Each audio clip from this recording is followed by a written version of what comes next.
दीपावली नजदीक है और सोचिए दीपावली से ठीक पहले यह धमाका आखिर किसने किया है। दिवाली से पहले दिल्ली में ब्लास्ट हुआ है, भीषण धमाका था। तस्वीर देखिए, ये धमाका है। सीसीटीवी में तस्वीर कह दूं, यहां आपको धुआं उठता दिखेगा और उसके बाद धमाका नजर आ रहा है। एक गाड़ी खड़ी है, ये देखिए।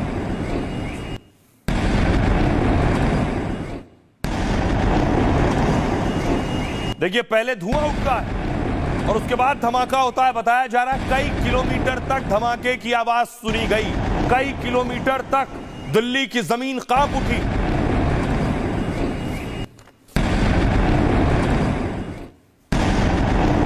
दिल्ली के रोहिणी में यह धमाका हुआ। सोचिए वो दिल्ली जहां वीवीआईपीज रहते हैं, मिनिस्टर्स रहते हैं, मंत्री रहते हैं, प्रधानमंत्री आवास है, राष्ट्रपति भवन है, उस दिल्ली में यह धमाका हुआ और वो भी दीपावली से ठीक पहले। एक और तस्वीर मैं आपको दिखाऊं, ये जो धुएं का गुबार आपको उड़ता हुआ नजर आ रहा है, आपको परिंदे नजर आ रहे हैं, पक्षी नजर आ रहे हैं उड़ते हुए। धमाके के बाद एकाएक देखिए आसमान में जो हलचल हुई है, ये वो तस्वीर है।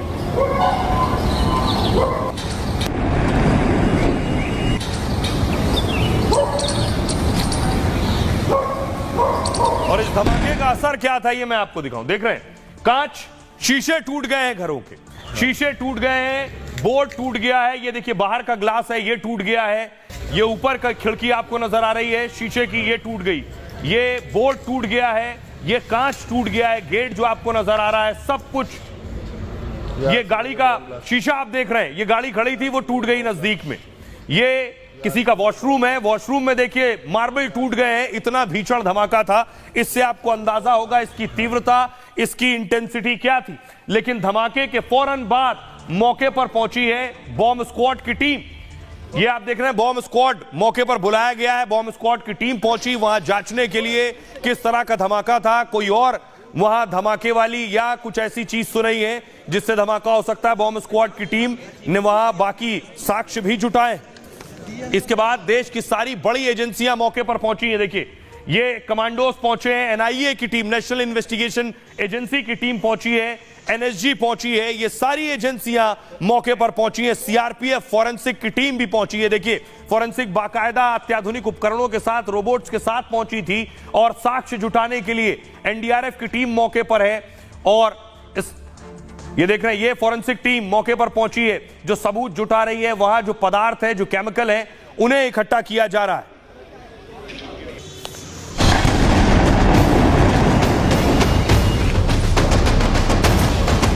दिवाली से पहले दिल्ली में हुआ धमाका और कांप उठा पूरा देश।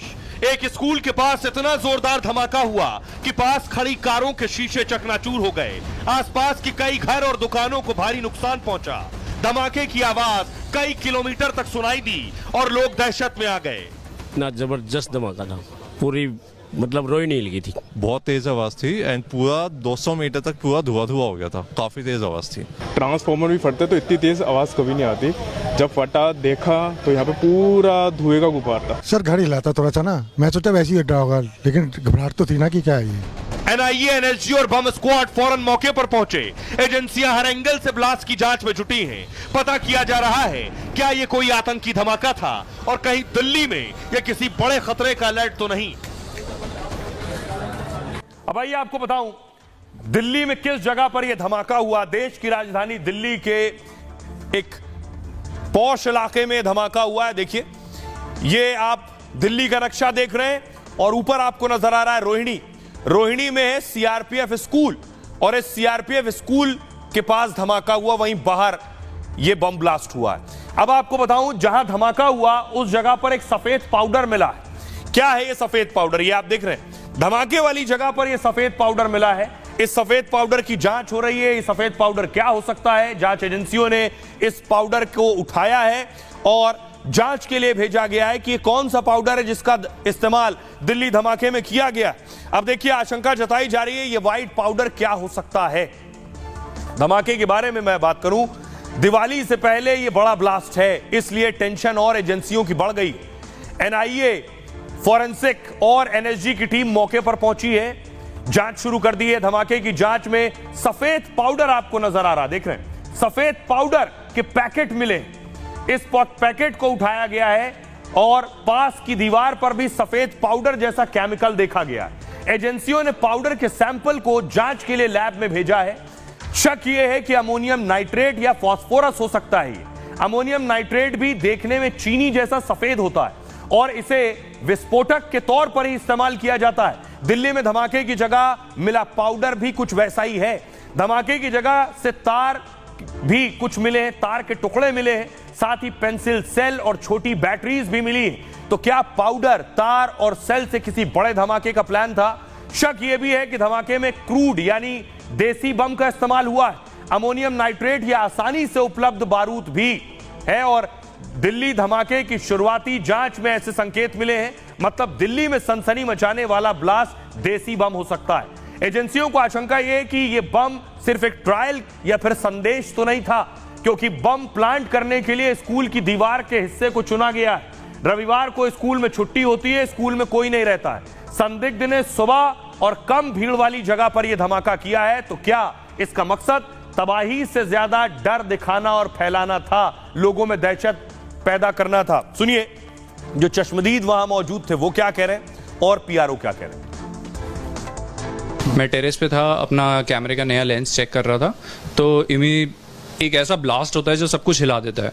और मैं जैसे ही उस डायरेक्शन में देखता हूँ तो वाइट कलर का एक गुबार होता है धुएं का, तो जो बहुत ही आपको अजीब सा लगेगा क्योंकि वाइट कलर का धुआं नहीं होता है।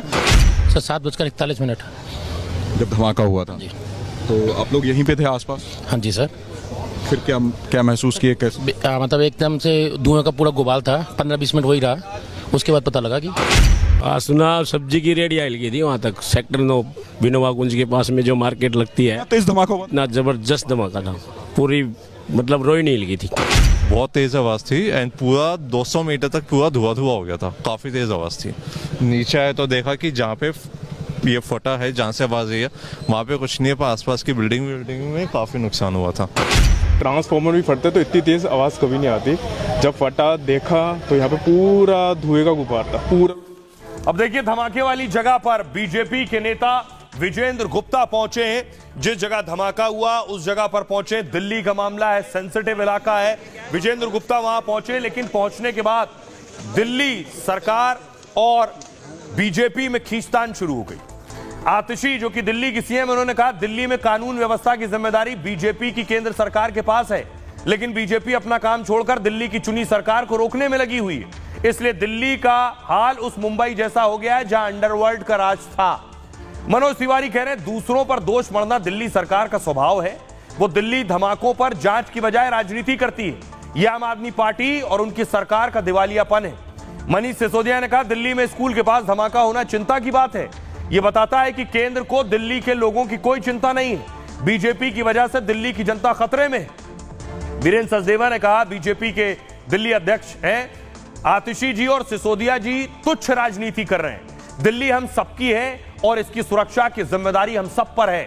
धमाके पर राजनीति आपको शोभा देती होगी, हमें नहीं। सौरभ भारद्वाज कह रहे हैं दिल्ली में कल रात गोलीबारी हुई और आज सुबह धमाका हुआ, लेकिन दिल्ली के उपराज्यपाल साहब गायब हैं। एलजी से कानून व्यवस्था नहीं संभल रही तो इस्तीफा दें, किसी और को आ जाने दें जो काम कर सके। हरीश खुराना कह रहे हैं केजरीवाल और आतिशी हर मुद्दे पर सिर्फ सियासत करते हैं, टोपी ट्रांसफर के अलावा इन्होंने दिल्ली में कुछ नहीं किया है। सुनिए आतिशी को मनोज तिवारी, मनीष सिसोदिया क्या कह रहे हैं। आज दिल्ली में वो हाल हो गया है जो एक समय बॉम्बे में होता था कि अंडरवर्ल्ड का राज है, गैंगस्टर्स का राज है। कल शाम को वेलकम इलाके में 60 राउंड गोलियां चली हैं। आज एक स्कूल के बाहर एक छोटा बॉम्ब ब्लास्ट हो गया। ये क्या हो रहा है दिल्ली में? भारतीय जनता पार्टी की सरकार जहां पे हो, हम ये तो नहीं कह सकते कि कोई अपराध कर नहीं सकता, लेकिन अपराध कर लिया ना तो उसकी 7 पुश्तें न हिल गई तो फिर भारतीय जनता पार्टी का शासन नहीं। आपको दिल्ली के लोगों ने पुलिस के जरिए लॉ एंड ऑर्डर ठीक करने की जिम्मेदारी दी है। आपको दिल्ली के लोगों ने पुलिस को संभालने की जिम्मेदारी दी है। अगर आपको कुछ आता है तो पुलिस को संभालिए, नहीं तो इस्तीफा दे दीजिए। दुखद खबर है, अगर ये सही खबर है तो दुखद खबर है और इसे गंभीरता से लेने की जरूरत है। लगातार दिल्ली के अंदर इस तरीके की रंगतारी और गैंग वॉर्स का सिलसिला चल रहा है और आज सुबह रोहिणी के अंदर बॉम्ब ब्लास्ट हो गया और एलजी साहब